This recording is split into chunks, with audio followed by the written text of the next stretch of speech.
Hello everyone. As we all know, Google has introduced a tag management tool named as Google Tag Manager. This tool will help us not only to track website data using web analytics tools but also insert scripts which you may want to use for other publishers' tracking activities. It also helps us to create Google or non-Google tags using different kind of JavaScripts. Let me show you some basics of Google Tag Manager. Let's start with the account creation in Google Tag Manager. It is advisable to create one account per company. I have already signed up for GTM and have an account. Once you are logged in, this is the GTM dashboard that is shown on your screen. Google Tag Manager is easy to use. You don't need a technical background to use it. After creating an account, you can create multiple containers in the same account.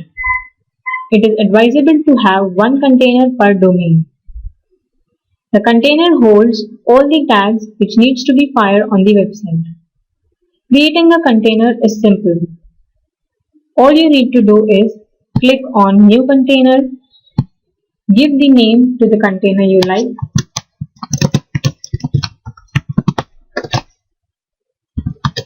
add the time zone and domain as per the requirement, and save the container.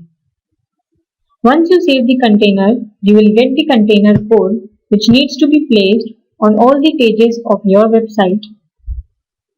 It is compulsory to place it after the opening of the body tag. Let's check out a tag now. Tags are snippets of code on your website that collects data. You can create many tags in one container as per the requirement. Right now I am creating a tag using the new tag button. Name the tag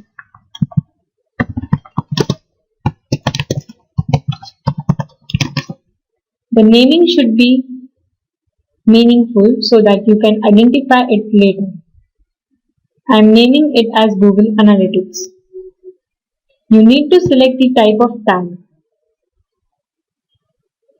There are different types of tags such as Google Analytics, AdWords conversion tracking, AdWords remarketing, double click, etc. For this example, I am choosing Google Analytics. To use Google Analytics as a tag, you need to give the web property ID for the Google Analytics tag.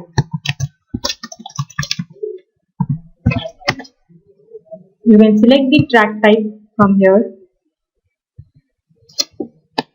To let the tag fire on the website, there should be at least one rule. Rules attached with the tag help to identify where to fire the tags.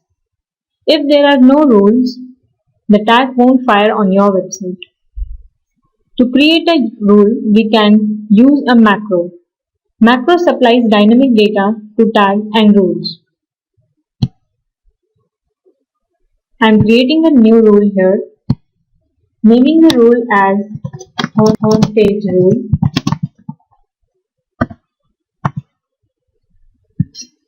There are different types of macros which we can use for making a rule. For example, URL, event, referral, URL hostname, URL path, etc. I am making a URL based rule which says that the tag should fire on the URLs which contains home. I am saving the rule. If you want to block the tag for a specific page, you can add a block rule for the tag.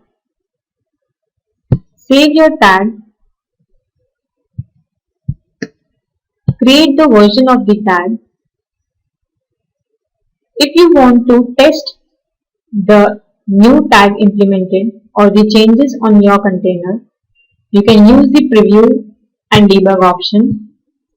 And if you want to publish the changes on your website, you can click on publish.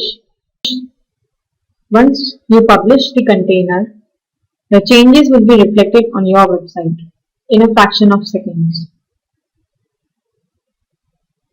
Thank you for watching this video.